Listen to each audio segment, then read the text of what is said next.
In this tutorial, we'll cover the basics of texture painting in Blender. We'll walk through the initial setup, which is where most beginners get stuck, and how to create custom brushes. And we'll also show you how to use masking to keep your paint exactly where you want it. So, let's start. We're going to paint on Suzanne the monkey rather than the default cube. Suzanne is provided as a more complex mesh among our primitives options in the same way that some other 3D modeling apps provide the Utah Teapot. So let's also add a subsurf modifier, and I'm going to apply it so that we have a smoother model on which to paint, and I'm also going to change her display mode to shade smooth. Now, before you can paint, you need three things. You need a UV map. So let's go to our UV editing workspace, and we can see that we have that here. We also need a material, and we need a texture. So let's go to our texture painting workspace. For Suzanne the monkey, the default unwrap is usually sufficient. I just kind of wanted to show it here. Let's go to our texture painting workspace. If you see a bright magenta color on your model like this, it means a texture is missing. So in the texture paint workspace, we're going to click New in the image editor to create our canvas, and we will call this monkey color. And I recommend a resolution of at least 2K, 2048 by 2048. I think that's a good balance of detail and performance. If we have too few pixels, then we'll have a really pixely paint job on our model. If we have too many, then we will be using memory unnecessarily. So we want to strike the right balance there. Let's click New Image, and you can see that that puts just a pure black canvas behind our UV unwrap job here, and it shows how it will apply, but it's not on the model yet. So we need to link the material in. So let's go to our shading workspace. We're going to create a new material for Suzanne here, and we are going to add an image texture node. And we're going to click on our monkey color image texture here, and we're going to plug that color output into the base color input of our principled shader. You can see that Suzanne is now wrapped in black. So let's return to the texture paint workspace. We're ready to paint now. Here are a couple of essential shortcuts. You can see we've got our brush preloaded here, and we are painting with white right now. By default, your Blender might default to black, so I'm just going to swap those. And I can start painting immediately, and you can see it shows up on our two-dimensional image over here, and it shows up on our model. I'm going to undo that and show you a couple of shortcuts. The bracket keys left and right will shrink or expand the size of our brush, just like in Photoshop. Or we can tap F to use our mouse to choose a brush size. We can also use Shift F to change the opacity or the strength of our stroke. So if we put that down to about 50% opacity, then you can see it just gives us a gray value instead of the white that we had chosen before. So those are a couple of just speed me up shortcuts for dealing with your brushes. Now the other thing that we should look at really quickly here is our stroke methods. So in the Tool Properties panel over here, this little icon of a screwdriver and a wrench, we have our stroke methods. And by default, we're set to space, and I just want to talk about a couple of others. We can also set that to airbrush. Let me make sure my opacity is all the way back up here. And airbrush, it kind of lays down sequential sprays of paint at the rate you specify, so we can specify the rate right here. This is a lot like clicking rapidly with your mouse, but without the finger fatigue or the annoyed coworkers. We can also choose an anchored brush, which is one that I really like to use. It allows you to click and then drag to scale and rotate a single stamp of your brush. Now, since this is a spherical brush, you can't really see the rotation happening. But this is really great for specific details like scars or scales on a model. I also want to show you briefly how to mask. So to prevent overspill, like for instance, if we don't want to paint the eyes, for instance, we only want to hit the eyebrows, we can use the paint mask tool, and that's this little icon right up here.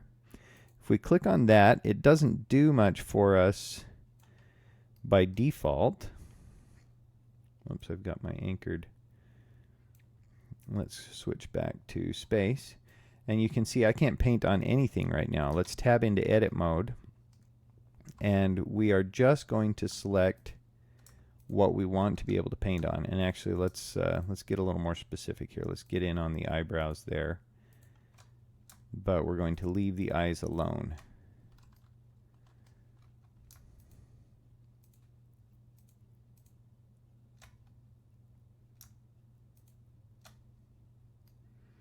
Okay, and now if I tab out of edit mode,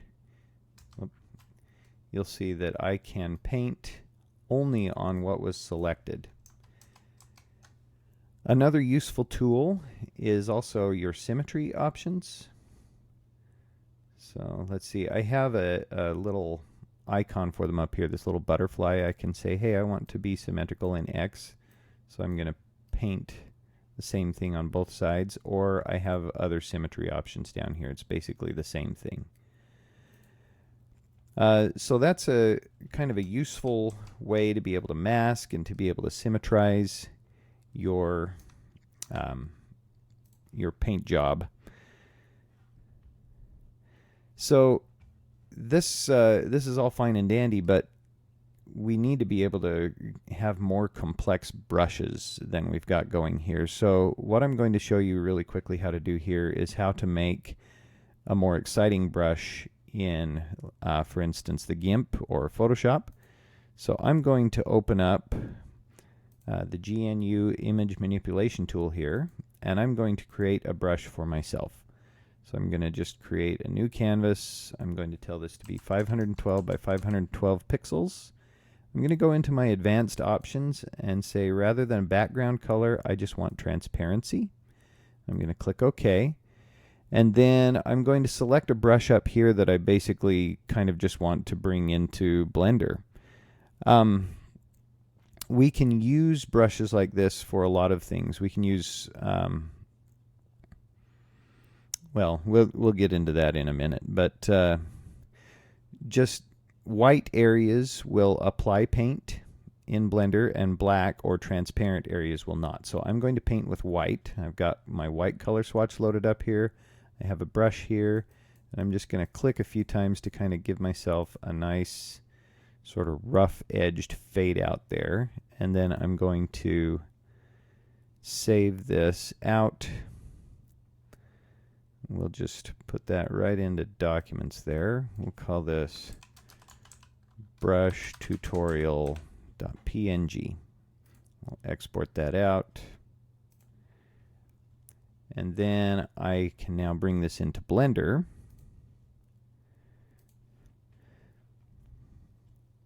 By going down to my texture twirl down in my tool options panel, and I'm going to click that I want to make a new texture. I'm going to go over here to open my image. Just go to documents, there's my brush tutorial texture, and it brings it right in. That looks pretty good. And now if I start painting on this, you can see that I have that image preloaded. Now this starts to work really well in my opinion with the anchored stroke. So I can click and drag and say, okay, I want that to look right about like that. It's a very controlled method of using something that looks a little more organic and a little more chaotic. I really like this approach. So I'm going to take that, and then I'm going to show you a few things that you can do with it. So obviously we've painted a black and white monkey here, and that might be what we want. Or we might want to use this image, for instance, as a mask. So let's go over to our shading area, and right now our image is just plugged straight into the base color of our principled shader, but it can be in a lot of other places. So for instance, we might use this instead to inform the roughness value. And let's choose a base color that will be a little more informative here. And you can see that where I've painted white, it's kind of a matte finish, and everywhere else it's glossy. If I want it to be the other way around, of course, I can choose an invert color node. I can say, okay, I only want those areas to be glossy. So this can be kind of a nice way to say, look, this rubs against things here, or it has more wear and tear here, so it's glossy and it's shiny. That can be a good approach for something like that. You can also choose a metallic finish. You know, you can say, okay, I want this area to be more metallic, and the rest of this to be a little more plasticky or something like that, for instance. So you can use that as a mask. But you start to get a lot of power when you use these masks as a mix factor. So using the painted texture as a factor, for instance, if I just put my metallic value all the way up on this monkey, and I say, okay, the whole thing's made of metal, but maybe I want a few areas that are kind of rusty. So I'm going to duplicate my principled shader here, and I'm going to take my metallic value down and my roughness value up, and I'm going to change this to kind of a rusty brown.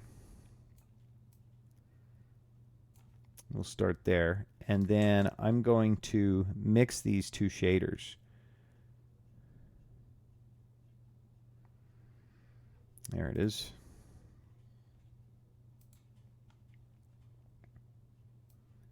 And I'm going to use the mask that I just created as my mix factor. And you can see that I've got an area where there's a little bit of rust there. And I need a lot of tweaking before this rust looks good. But hopefully you can kind of see the power that brings to your materials, being able to paint a mask like that. Now, the last and very important thing that I want to emphasize here, if I go back to my texture painting workspace, it's really subtle, but you'll see there's a little star up here next to my image. That means that the image painting that I've done here that I'm currently using is not saved. I need to save that if I want to open up my Blender file the next time and have all the work that I've done still be there. I need to go in and save that image onto my hard drive somewhere. Don't neglect to do that. Do not forget to save your image. Anyway, I hope this is helpful, and happy blending. Have a great day.